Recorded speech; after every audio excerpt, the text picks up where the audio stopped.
What's going on, guys? JD at JD's Custom Buggies. Wanted to do a little update on the Earth Dog on the 91X. Got the swing arm. All the fab is about done. I did it yesterday. This morning I woke up feeling like hell. I've got a migraine, so my intentions were basically as soon as I unlocked the door and walked in, I was about to turn around and just go home.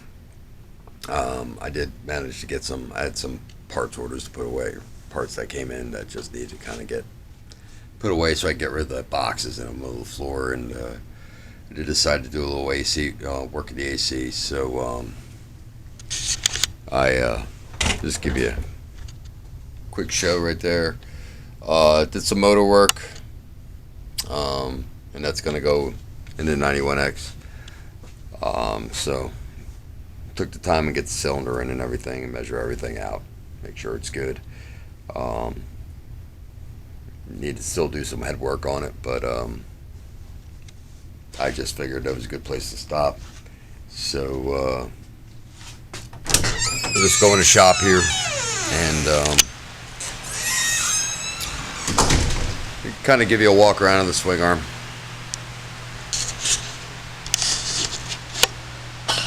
Oops, it's a mess in here, so you just trip over everything. So at this point, like I said, all the fab is done. I got some grinding to do. I was on a mad tear yesterday, and basically got all the gusseting done, reinforcements done, shock mounts are in. So let's see, the thing weighs a little bit now, so kind of get an idea where we're at. The old swing arm, I had broke it years ago and reinforced the whole thing with angle iron.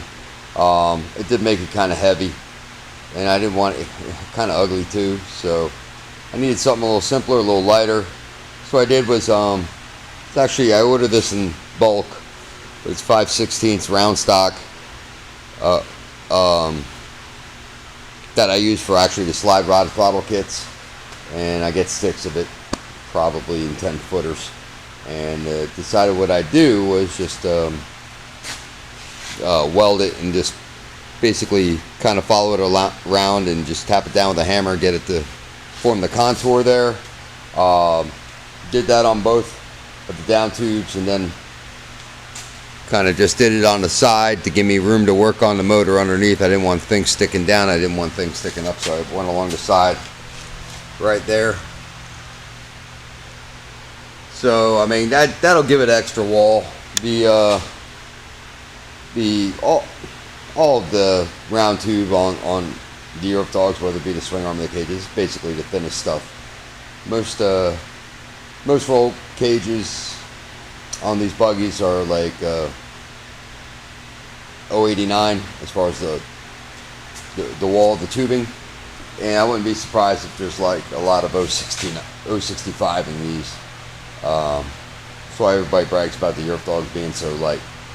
So at this point, it's done. I got some grinding to do, a little bit of welding here and there. I'm gonna make it look a little prettier, although I've been screaming how I don't care how pretty it looks, which I don't, but I'm gonna slap some paint on it, and then at this point this week should be mated back up to the buggy itself, and then at that point I might take a hose to it and some Dawn soap and wash it up a little, but then we'll just wire it up.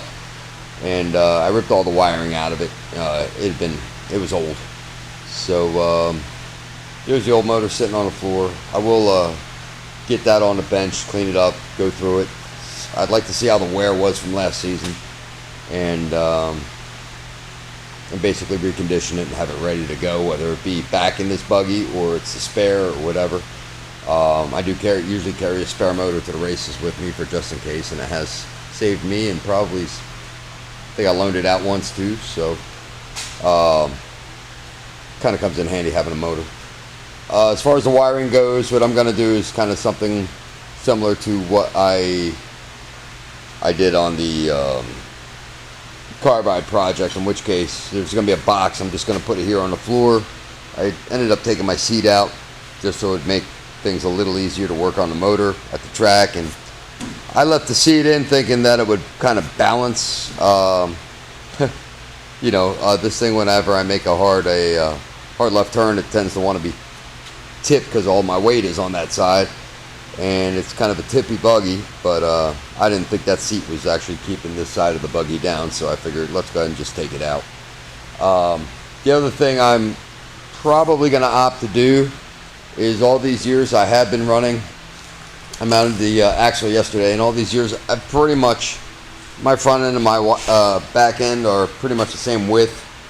Probably lends to some of the tippiness. So what I'm going to do is I run these spacer adapters. Years ago I was just I had 4-on-110 wheels already. I put a crossfire axle on the earth, and kind of wanted to make it a little wider, so I got these aluminum spacer adapters. So they are 4-on-137, or they mount to a 4-on-137 hub, which is what a crossfire is, and then have 4-on-110 lug pattern for the wheel that you mount. I think what I'm going to do is just put these in the trailer, and as a test I'm just going to put 4-on-110 hubs on here and mount the wheels. It'll obviously I'm going to lose about 4 inches of total width on the back, but I want to see if that lends it to be more stable. My big weakness on the track is that I just can't take the turns, or I have to be weary of taking the turns at a high speed because I don't want to go over on my side. So I'm going to see if this will help me not be so much at a disadvantage in the turns. So but if I don't see a difference, or if it goes the other way, then I'm just going to take the 4-on-110 hubs off and slap this setup back on it and widen back up again. But I figure I'd try that at the first practice of whatever track we're at. So that's where we're at right now.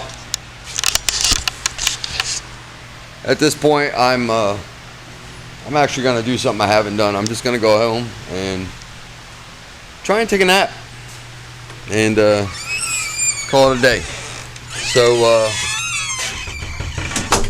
I'm going to go ahead and head out for today, and thanks guys for tuning in. If you like what you're seeing, or if you're learning anything, please hit the like button. If you have any comments, leave them in the comment section. Questions, same thing. I'll do my best to answer them. And please subscribe. We are due. We have got the subscribers. We're over 1,000 subscribers at this point. It jumped up there.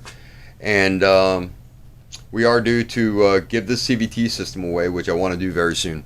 So I'm going to sit down and I'll think about it. And this will be my first time giving something away via the YouTube, so I have to come up with a way that it's kind of fair and balanced and random. I want to make sure that just our random viewer or random subscriber gets this thing, and make sure that they're a subscriber. So I'm gonna sit down and come up with a way to do it, and but yeah, within the next week or so, I'd like to get that out to somebody.